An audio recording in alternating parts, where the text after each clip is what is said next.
남원시 공유지를 임대해 농작물을 재배하고 있는 한 농민이 계약 만료 전 허가 취소 통보를 받았다며 억울함을 호소하고 있습니다. 남원시는 불법 시설물이 확인돼 계약을 취소한 것이라고 밝혔습니다. 세월호 참사 10주기를 맞아 다시의 거리에 나선 유가족들은 안전사고 예방 정책 마련을 재차 촉구했습니다. 김관영 전북특별자치도지사가 의료 공백에 대비한 장기 대응 체계를 갖춰야 한다고 밝혔습니다. 또 비상진료 대책 가동에 총력을 다해달라고 당부했습니다. 지난 7일 오전 고창군 부안면의 한 도로를 달리던 지게차가 넘어지는 사고가 났습니다. 이 사고로 40대 운전자가 자신이 몰던 지게차에 깔려 숨졌습니다.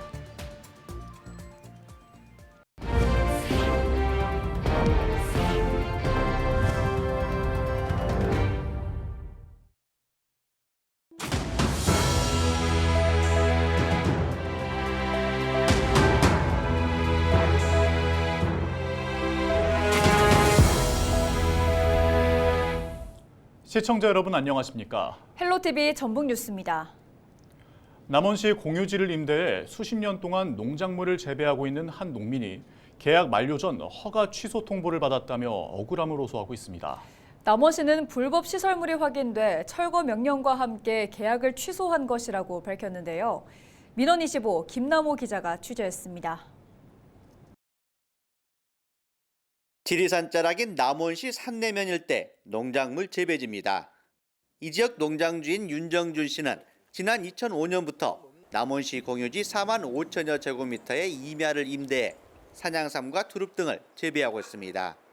19년째 농작물을 재배하던 윤 씨는 최근 남원시로부터 사용 허가 취소와 함께 원상복구 명령을 이행하라는 통보를 받았습니다. 5년 만에 재계약을 하고 있는데 작년 2023년도에 계약을 해서 4년이 남아 있는데 지금 있는 농작물을 19년 동안 심은 것을 한꺼번에 다 캐내서 원상복구 하라는데 농사를 짓는 사람이 그걸 어떻게 할 수 있겠습니까? 정상적으로 농사를 질 수 있게끔 옛날 임대를 갖다 그대로 해줬으면 좋겠습니다. 남원시는 임대해준 공유지에 비닐하우스 등 허가받지 않은 시설이 확인돼 임대 계약을 취소했다고 밝혔습니다. 다만 농작물은 올해 말까지 수확할 수 있도록 유예 기간을 주었다고 덧붙였습니다. 건축물을 짓거나 그다음에 비닐하우스를 짓는 등 원상을 변경하는 행위를 하였습니다. 그래서 저희는 허가 기간이 남아 있는데도 허가를 취소하였습니다. 2024년 12월 31일까지 1년간을 두었습니다. 그때에는 수확을 하면 되시고요. 그 다음부터는 수확을 하게 되면 불법입니다. 허가 조건에 대한 위반 사항이 있을 경우 남은 계약 기간과 상관없이 공유지 사용을 취소할 수 있다는 남원시. 수십 년간 농작물을 재배해온 농민은 허가받지 않은 시설만 철거하고 농사는 계속 지을 수 있게 해야 한다고 주장하고 있습니다. 헬로티비 뉴스 김나호입니다. 김관영 전북특별자치도지사가 전공의 집단행동으로 인한 의료 공백에 대비해 장기 대응 체계를 갖춰야 한다고 밝혔습니다. 김관영 도지사는 8일 간부회의를 갖고 국민 불편이 가중되고 의료 현장의 부담이 커지고 있다며 비상진료 대책 가동에 총력을 다해달라고 당부했습니다. 김 도지사는 이어 병원을 떠난 의료진이 복귀할 수 있도록 설득하고 사태 장기화 가능성을 염두에 두고 대응 체계를 갖추자고 말했습니다. 전북자치도는 최근 전북대병원과 원광대병원 등 도내 병원장 13명과 만나 중증 응급 환자는 상급 종합병원이 맡기로 했습니다. 또 나머지 종합병원들은 자체 진료가 가능한 내원 환자를 최대한 수용하기로 했습니다.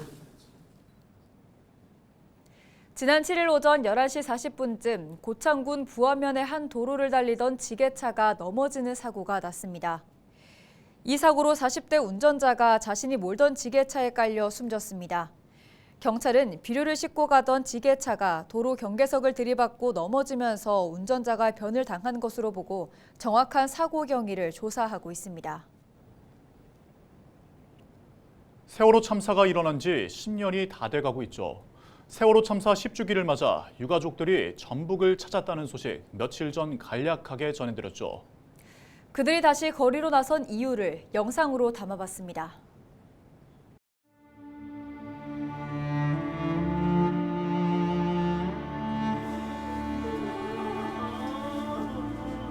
우리는 2014년 세월호 참사를 다 같이 목격했습니다. 세월호 참사 이전과 이후는 달라야 한다고 다짐했습니다. 하지만 또다시 이태원 참사가 발생하고 오송 지하차도 참사가 발생했습니다.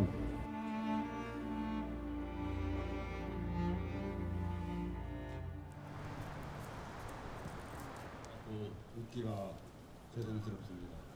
우리 다시 한번 희생자들과 약속했던 진실과 책임, 생명, 안전에 대한 다짐을 기억하는 묵념을 올리겠습니다.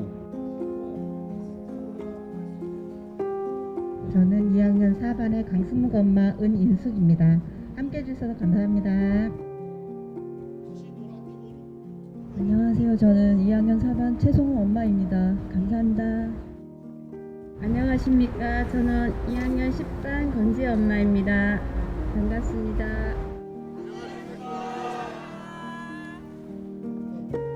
이렇게 세월호 참사를 연예인들의 메시지가 국민들 가슴에 울림이 있었으면 좋겠습니다.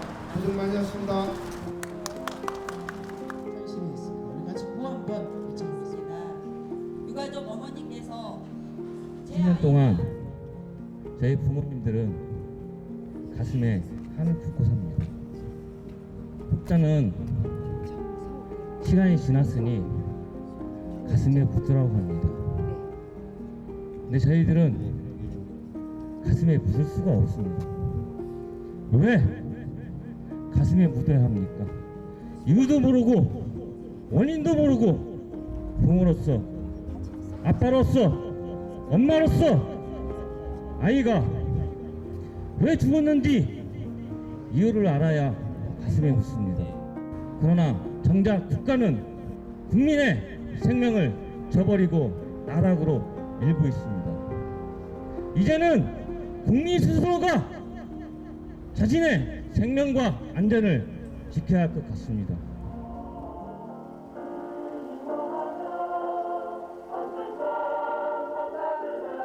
2월 25일 제주를 시작으로 팽목 진도와 목포 광주를 거쳐 부산 울산 경남 대구 경북을 거쳐 그리고 오늘 이곳 정읍에서 11일차 시민행진을 진행하고자 합니다. 어이없게 왜 갔는지 세월호 가족분들도 진실을 위해서 싸우시고 저희도 진실을 위해 싸우고 있는데 지금 현재 이 정부는 아무런 대답도 책임도 인정하지도 않고 또 저희들한테 사과하지 않습니다. 정부는 세월호 참사, 이태원 참사 국가 책임 인정하고 사과하라! 사과하라! 사과하라! 사과하라! 조되었어야 할 2014년 4월 16일 수요일 발벗고 나선 동학의 고장 정읍에서 또다시 강력 촉구합니다. 세월호 피해자들과 함께 안전한 사회 구축을 염원하는 주권자들이 충분히 이해할 수 있을 만큼 정부와 국회는 10년이나 방기한 세월호 참사의 모든 문제를 조속히 제대로 해결하라. 다시는 국민들이 대형 참사를 겪지 않도록 생명안전기본법을 제정하라.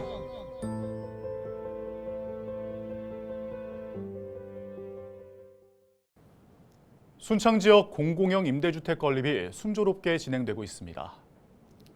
동계면에는 14세대 규모의 공공주택이 오는 8월 준공을 앞두고 있고 20세대 규모 복흥면 임대주택은 지난 6일 착공했습니다. 순창구는 246억 원을 투입해 5개 읍면에 공공임대주택을 늘릴 계획으로 쾌적한 주거 환경 조성에 따라 청년층 인구가 유입될 것으로 기대하고 있습니다. 앞으로 5년간 5개 읍면에 주거 취약계층을 위한 공공임대주택을 점차 늘려서 인구 유입을 유도함으로써 지역 소멸 위기에 적극적으로 대응해 나갈 방침입니다.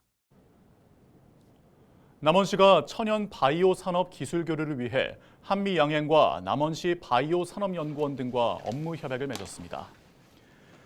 이에 따라 세 개 기관은 천연물 바이오 소재 원료 공동 연구와 기술 이전에 협력하고 화장품, 건강기능식품, 곤충 산업과 관련해 협력 사업을 발굴 추진하기로 했습니다.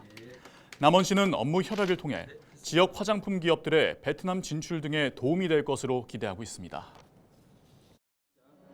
이번 업무 협약을 통해 기관 간 협력 체계를 구축하고 바이오 산업의 신성장 동력 창출을 위해 함께 노력해 가겠습니다. 전북특별자치도 특별사법경찰과가 봄 나들이철을 맞아 도내 주요 관광지와 맛집을 대상으로 위생 단속을 합니다. 단속 사항은 조리시설 청결 관리와 소비기한 경과 제품 사용 보관 여부, 개인 위생 관리와 같은 영업자 준수 사항 등입니다. 전북자치도는 고질적이고 중대한 위반 업소에 대해선 형사 고발과 행정 처분 조치할 방침입니다. 더불어민주당 전국농어민위원회와 전국마늘생산자협회, 또 양파생산자협회가 채소류 수급과 가격 안정, 농업 생산비 지원 등을 위한 정책 협약을 맺었습니다. 이번 협약으로 채소류 수급 안정 직불 제도와 농산물 공정가격 보장을 위한 법 개정, 또 생산비 절감을 위한 법 마련, 농업 재해 보상 강화가 당 차원에서 이행될 수 있도록 노력하기로 했습니다. 김제와 부안을 지역구로 둔 이원택 위원장은 수입 농산물 관세 인하 등 정부의 농업 정책을 비판하며 이번 총선에서 반드시 승리해 협약에서 맺은 정책들이 실효성을 갖고 추진될 수 있도록 최선을 다하겠다고 약속했습니다. 지난해 전북도 내 초중고교에서 발생한 교권 침해 건수가 급증한 것으로 나타났습니다. 전북특별자치도 교육청은 지난해 발생한 교권 침해 건수가 총 251건이라고 밝혔습니다.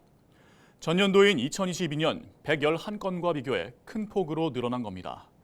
유형별로는 모욕과 명예훼손이 147건으로 절반 이상을 차지했고 의도적 수업방해, 상해폭행 순이었습니다. 학급별로는 전체의 90%에 가까운 217건이 중고교에서 벌어졌고 초등과 특수학교는 34건에 그쳤습니다. 남원 지역에서 상품권 투자 명목으로 수억 원의 투자금을 가로챘다는 고소장이 접수돼 경찰이 수사에 나섰습니다. 남원경찰서는 사기 혐의로 40대 A씨를 조사 중이라고 밝혔습니다. 고소장에는 A씨가 상품권 투자를 명목으로 피해자 13명으로부터 수억 원의 돈을 가로챘다는 내용이 담긴 것으로 파악됐습니다.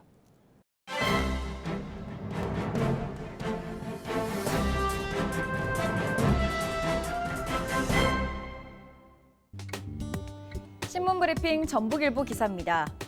지난해 전북 지역의 여성 노동자 10명 중 6명은 비정규직이면서 여성 노동자 임금은 남성 노동자 임금의 65% 수준밖에 되지 않았다고 합니다. 통계청의 경제활동 인구조사 결과 지난해 전북자치도 남녀 총 경제활동 참가율은 64.9%로 남성의 비율은 71.4%, 여성은 58.6%였습니다. 10년 전인 2013년과 비교해 남성의 경제활동 참가율은 0.6% 줄고 여성의 경제활동 참가율은 10.4% 늘었습니다. 남성은 2013년 이후 10년 내내 지속적으로 증감을 반복했지만 여성은 2019년부터 5년 연속 증가하면서 10년 새 10% 넘게 증가했는데요. 남녀 간 경제활동 참가율의 격차도 점점 줄어들고 있다고 합니다. 문제는 여성 경제활동 참가율은 늘었지만 양질의 경제활동을 하는 여성은 많지 않다는 겁니다. 여성의 경제활동 참가율은 점점 높아지고 있지만 비정규직 비율이 높고 갈수록 남녀 임금 격차가 벌어지는 등 여성 노동자의 상황이 열악한 것으로 나타났습니다. 지금까지 신문브리핑이었습니다.